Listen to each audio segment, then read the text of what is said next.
sejahtera, salam sehat dan bahagia. Perkenalkan, nama saya Risa Riani SAG, NIM 2510446, mahasiswa PPG dalam jabatan Bat 1 tahun 2025, Sekolah Tinggi Pastoral Kateketik Santo Fransiskus Asisi Semarang. Tempat tugas SMK Negeri 2 Moratewe, Kabupaten Barito Utara, Provinsi Kalimantan Tengah. Pada hari ini saya akan melaksanakan praktek mengajar menggunakan model problem based learning dengan materi peran Roh Kudus untuk siswa PASE kelas 10. Terima kasih.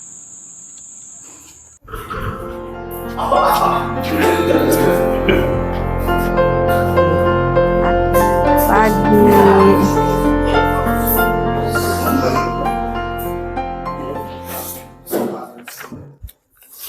Baik, selamat pagi. Apa kabarnya hari ini? Baik, puji Tuhan kalau dalam keadaan baik. Sebelum kita lanjut pada pembelajaran kita, mari kita awali dengan berdoa. Siapa yang bersedia memimpin kita dalam doa? Ibu persilahkan. Sebelum memulai pembelajaran, marilah kita berdoa. Dalam nama Bapa dan Putra dan Roh Kudus, amin.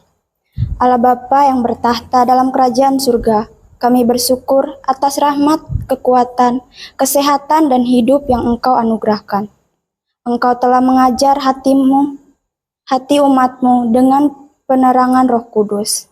Berilah supaya berkat Roh yang kudus dalam kegiatan pembelajaran agama ini, kami senantiasa berpikir benar, bertindak bijaksana, serta selalu bergembira karena penghiburannya.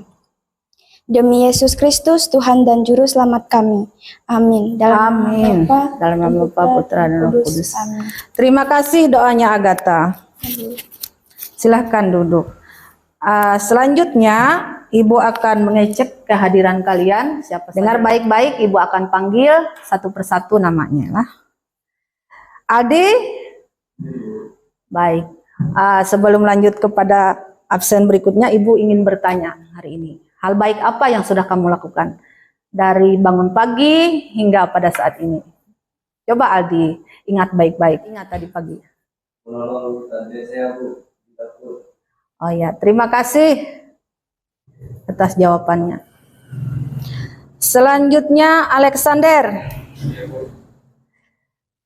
Kemudian Marcel. Kemudian Saira. Tidak hadir. Apa alasannya? Tanpa keterangan. Kemudian Rosita. Hadir.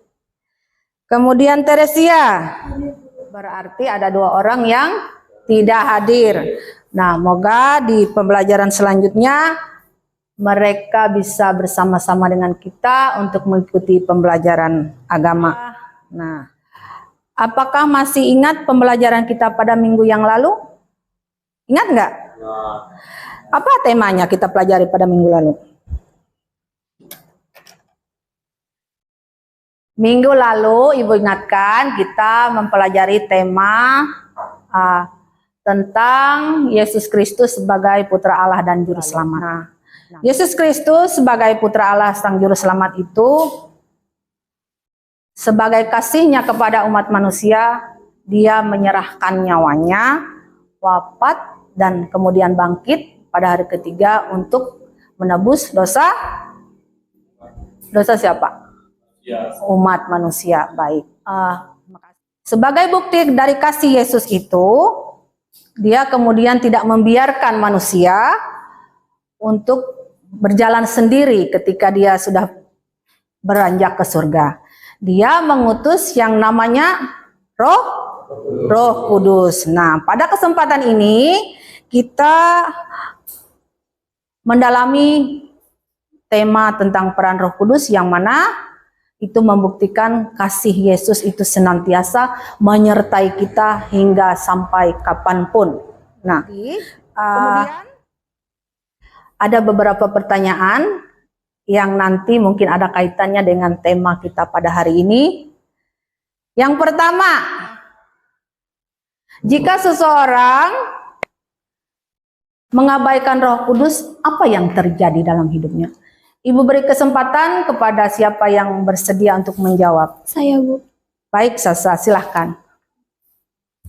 Perkenalkan, nama saya Sasa Marvia Stefania. Menurut saya, jika seseorang menolak atau mengabaikan bimbingan Roh Kudus, yaitu yang pertama, kehilangan kedamaian dan sukacita. Yang kedua, sulit membedakan kebenaran Roh Kudus menuntun manusia kepada kebenaran. Yang ketiga, menjauh dari kehadiran Tuhan. Ketika seseorang terus-menerus menolak Roh Kudus, ia bisa semakin jauh dari Tuhan dan kehilangan hubungan yang erat dengannya. Sekian jawaban saya, Bu. Terima kasih atas jawaban dari Sasa. Kita beri tepuk tangan karena sudah menjawab dengan baik. Jika Roh Kudus hadir dalam hidupmu, perubahan apa yang terjadi kira-kira? Ibu persilahkan, siapa yang bisa menjawab? Saya. Baik, silahkan Yakobus. Perkenalkan, nama saya Yakobus Budi Aldi. Menurut pendapat saya, ada beberapa perubahan yang akan terjadi, yakni satu, perubahan dalam cara berpikir. Seperti pikiran dipenuhi kebenaran, yakni tidak lagi berpikir egois, iri dengki, dan dendam terhadap sesama. Dua, perubahan dalam cara berkata. Perkataan yang membangun, yakni kata-kata yang keluar tidak lagi menyakiti atau menjatuhkan, tetapi penuh kasih dan menguatkan sesama. Sekian jawaban dari saya. Baik, terima kasih jawaban yang bagus dari Yakobus. Kita beri tepuk tangan. Baik, selanjutnya Ibu akan menyampaikan kira-kira apa tujuan pembelajaran setelah kita mempelajari tema peran Roh Kudus.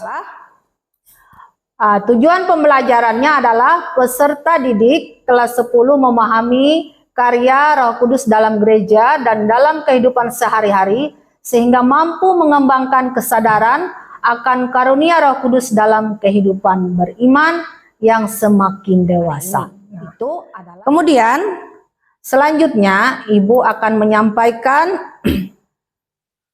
materi tentang peran Roh Kudus. Nah, di sini gelar-gelar Roh Kudus.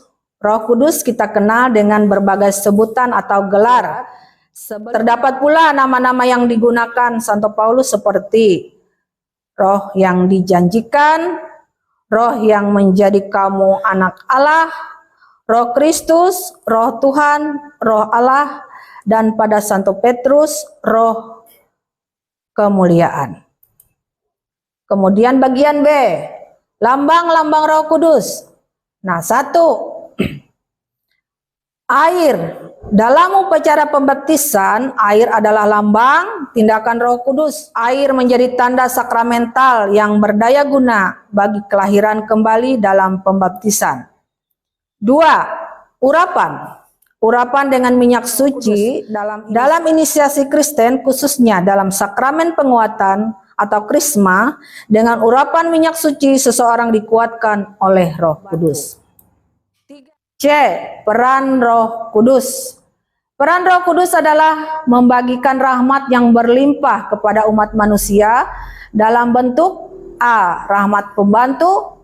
Nah, Roh Kudus membimbing kita dengan menerangi akal budi dan menguatkan keinginan. Roh Kudus bekerja pada seluruh manusia, orang kudus dan pendosa, Katolik dan non-Katolik. Doa, puasa, sedekah. Sakramen membantu kita untuk menerima rahmat. C. 7 karunia Roh Kudus. Nah, ketujuh karunia Roh Kudus tersebut adalah karunia Roh Kudus, karunia takut akan Tuhan, karunia keperkasaan, karunia kesalehan, karunia nasihat, karunia pengenalan, karunia pengertian, karunia kebijaksanaan. C. Roh Kudus memelihara dan membimbing gereja Katolik. Sama seperti manusia mempunyai tubuh dan jiwa, maka jiwa dan gereja adalah Roh Kudus. Pada saat Kristus mendirikan gereja di atas Petrus, ia mengetahui bahwa dibutuhkan Roh Kudus untuk menjadi jiwa gereja. Nah, kita sampai pada kesimpulan. Ada begitu banyak orang yang senantiasa merasa terpanggil untuk terlibat aktif dalam kehidupan menggereja dan memasyarakat, sekalipun tidak mendapatkan imbalan. Banyak remaja yang tetap bertahan imannya sekalipun banyak tawaran dari luar yang menggiurkan, semata-mata karena merasa ada kekuatan yang membentengi dirinya untuk tetap setia pada Kristus. Itu semua karya Roh Kudus dalam diri kita. Itu adalah materi tentang peran Roh Kudus. Nah, selanjutnya Ibu memberi kesempatan kepada kalian jika ingin yang ditanyakan berkaitan dengan materi yang Ibu sampaikan tadi. Silakan kalau ada yang ditanyakan. Atau sudah paham semua yang Ibu sampaikan? Silakan. Silakan. Kalau tidak ada, kita lanjutkan. Tapi sebelumnya Ibu akan memberikan sebuah permainan agar lebih fokus lagi untuk mengikuti pembelajaran sebelum. Perhatikan baik-baik. Ini warna apa? Warna apa? Merah. Ini warna apa? Ini warna apa? Oke. Ayo. Siap-siap, Ibu akan percepatlah. Oke. 1, 2, 3. Biru, putih, abu-abu, ungu, merah. Ini warna merah. Putih, ungu, biru, ungu, hijau,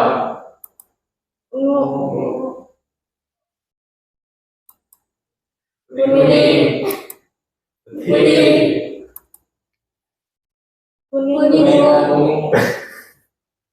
Selanjutnya, apakah sudah bersemangat kembali? Bagus. Seru nggak?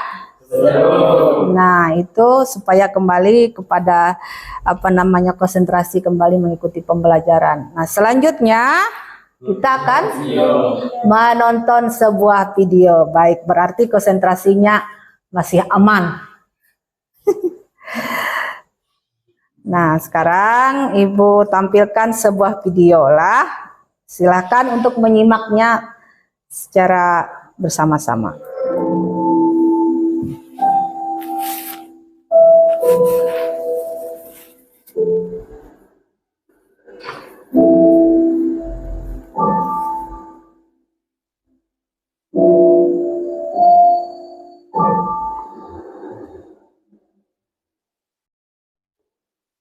Dan perkenalkan dirinya, Bu. Masih simpan aja, Bu, duitnya. Kalau mau dibawa aja sini. Nah, dibawa aja sini ya. Gak bawa aja sini ya. Nah, itu ada tuh. Musik. Om. Ini dompetnya, Om.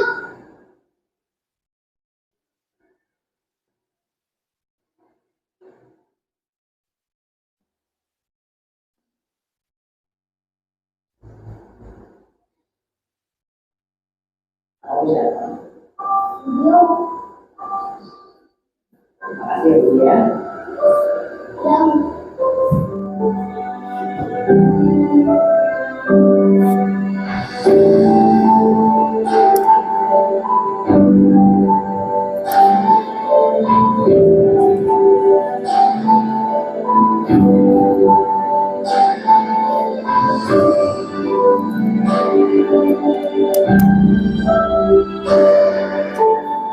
Baik, demikian video yang bisa kita saksikan bersama. Selanjutnya, dari video ini tadi, ada beberapa pertanyaan yang ingin Ibu tanyakan lah. Yang pertama itu, setelah menonton video ini tadi, kesan apa yang dapat kalian ambil dari cerita video ini tadi? Ibu persilakan, siapa yang bersedia menjawab? Silakan Aldi. Kesan dari saya setelah mencermati video tadi, saya merasa kagum dan salut terhadap anak dalam video tadi yang masih mengingat serta menghayati ajaran dari orang tuanya untuk bersikap jujur. Baik, terima kasih jawabannya dari Aldi, dan kita beri tepuk tangan kepada Aldi yang bersedia menjawab.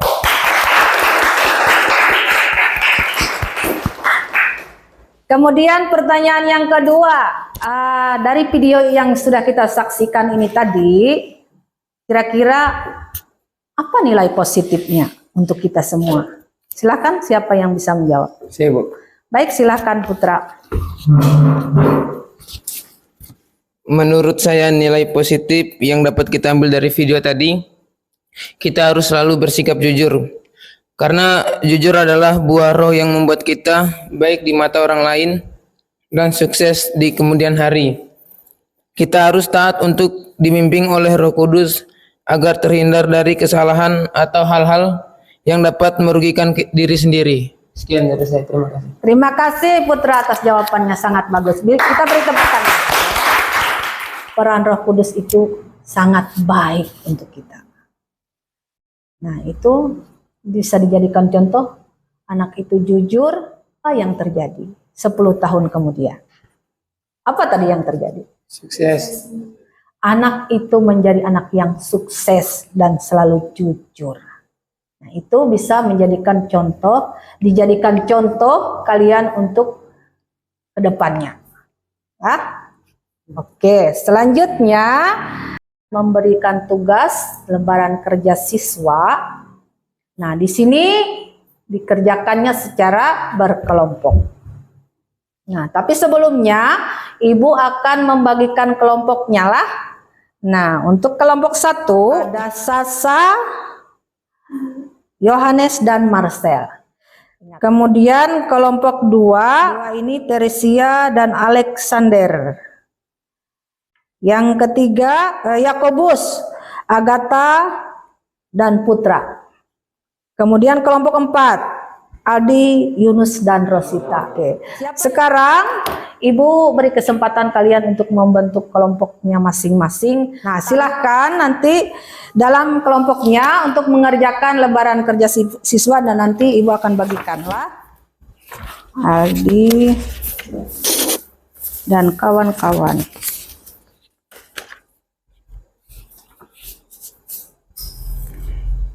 Nah, hadap ke situ. Nah, hadap sini, hadap sini. Nah, ini. Baik, Ibu beri kesempatan 15 menit untuk mengerjakan lembaran kerja siswanya secara berdiskusi kelompok. Nanti selanjutnya kita akan mempresentasikan hasil diskusinya. Ibu persilahkan. Adakah yang kesulitan? Apakah sudah? Baik, silahkan lanjutkan.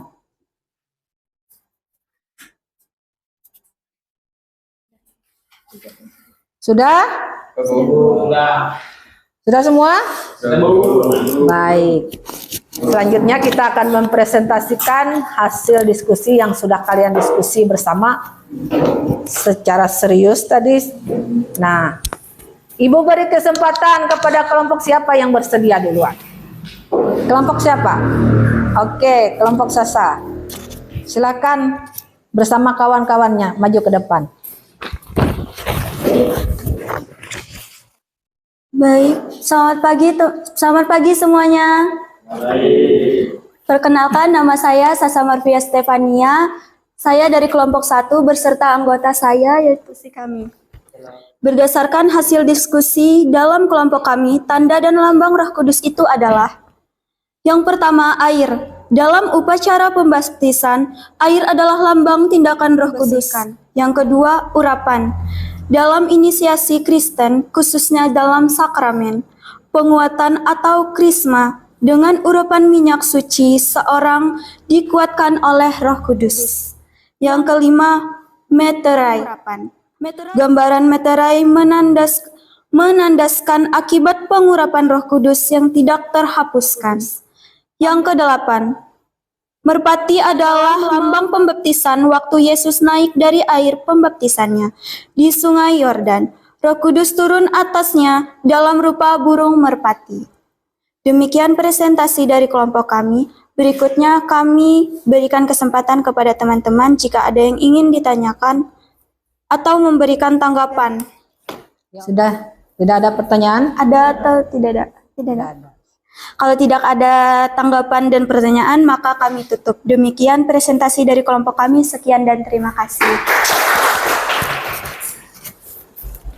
Selanjutnya kelompok siapa? Oke, kelompok Yakubus. Silakan maju beserta kawan-kawannya. Baik, selamat pagi teman-teman dan semuanya. Kami dari kelompok 3. Saya sendiri dengan nama Yakobus Budialdi, teman saya Pernah Roh Kudus.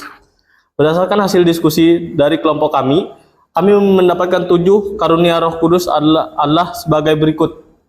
1. Roh kebijaksanaan. Roh kebijaksanaan membuat kita untuk mengenal perkara-perkara Allah dan menilai segala sesuatu menurut kacamata Allah. 2. Roh pengertian. Roh pengertian memampukan akal budi kita untuk mengenal keagungan Tuhan, memahami kebenaran ilahi, dan melaksanakan dalam hidup kita sehari-hari. 4. Roh keperkasaan. Roh keperkasaan menguatkan kehendak kita agar tekun dalam iman. 6. Roh takut akan Tuhan. Roh takut akan Tuhan mengajarkan kita untuk menghormati Allah dengan penuh cinta dan membantu kita untuk menghindari berbagai dosa. 7. Roh kesalehan. Roh kesalehan akan menyembuhkan hati kita yang keras agar semakin terbuka untuk mencintai Allah dan sesama. Demikian presentasi dari kelompok kami. Berikut kami berikan kesempatan kepada teman-teman jika ada yang ingin memberikan tanggapan atau pertanyaan. Tidak ada? Oke. Kalau tidak ada tanggapan dan pertanyaan, maka kami tutup. Demikian presentasi dari kelompok kami. Sekian dan terima kasih. Selanjutnya, tiba saatnya kita pada tahap merefleksikan dari pembelajaran tema kita pada hari ini, yaitu tentang peran Roh Kudus. Ibu persilahkan kepada salah satu dari kalian untuk menyampaikan refleksinya tentang tema pembelajaran kita pada hari ini, yaitu peran Roh Kudus. Siapa kira-kira? Saya akan perkenalkan, nama saya Yunus. Hari ini kami belajar tentang peranan Roh Kudus dalam kehidupan kami sebagai orang Katolik. Dari pelajaran ini, kami semakin memahami bahwa Roh Kudus adalah penolong dan penghibur yang selalu hadir dalam hidup kami. Roh Kudus membimbing kami untuk selalu berbuat baik. Sebagai komitmen, kami akan berusaha untuk lebih terbuka terhadap Roh Kudus dalam hati kami dan mengikutinya dengan setia dalam kehidupan sehari-hari. Sekian, terima kasih. Baik, terima kasih dari Yunus sudah menyampaikan refleksi tentang pembelajaran kita pada hari ini. Selanjutnya Ibu yang akan menyampaikan refleksinya. Nah, Roh Kudus sebagai daya kekuatan ilahi selalu dan secara terus-menerus menggerakkan dan mendorong dan menguatkan para rasul dan komunitas-komunitas iman yang memberitakan Injil mulai dari Yerusalem hingga pada ujung bumi. Itu cerita tentang mulai peran Roh Kudus. Itu bisa kita lihat dalam Kisah Para Rasul. Di sana para murid itu awal-awalnya merasa ketakutan untuk mewartakan Injil. Dengan Roh Kudus mereka berani, walaupun waktu itu ceritanya kan umat Kristen itu merasa ketakutan, merasa tertindas, tetapi berkat Roh Kudus para murid ini tadi kembali mempunyai keberanian untuk mewartakan Injil Yesus Kristus, dan hingga bisa kita rasakan saat ini. Kita tahu bahwa ada cerita Yesus. Itu berkat jasa dari para rasul pada zaman dahulu. Bahwa Roh Kudus itu benar-benar berperan dalam kehidupan kita sehari-hari. Coba jikalau tidak ada Roh Kudus yang senantiasa membimbing kita, menyertai kita, mungkin kita kalah kabut hidup di dunia ini. Kita akan terseret dengan hal-hal yang membuat kita jatuh ke dalam dosa. Nah, jadi pesan Ibu, mulai hari ini mari kita serahkan hidup kita dengan peran Roh Kudus. Nah, biarlah Roh Kudus itulah yang berperan dalam hidup kita, agar hasilnya nanti sebagaimana dalam video tadi akan manis atau indah pada waktu kalian. Jangan lupa, libatkanlah Roh Kudus. Biarlah dia berperan dalam proses pembelajaran kalian di sini, agar kalian bisa terhindar dari hal-hal yang tidak diinginkan. Misalnya bisa terhindar dari malas. Tadi kalau malas belajar, jadi menimbulkan berbagai macam hal. Malas masuk, nah itulah. Jadi mulai hari ini pesan Ibu, biarlah Roh Kudus yang berperan dalam kehidupan kalian, supaya nanti pada akhirnya bisa lulus dari SMK 2 ini dengan hasil yang memuaskan sebagai bukti bahwa kalian sudah menyerahkan hidup kalian untuk peran Roh Kudus dan menjadi anak-anak Yesus. Itu kesimpulan akhir dari materi kita.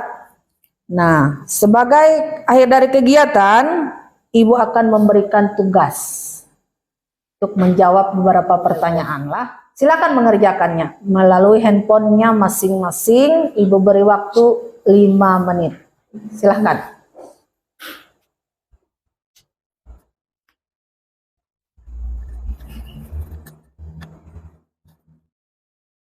Sudah semua? Sudah. Baik. Bisa menjawab? Bisa. Nah, kalau bisa menjawab berarti tujuan pembelajaran yang di awal tadi sudah Ibu sampaikan berhasil.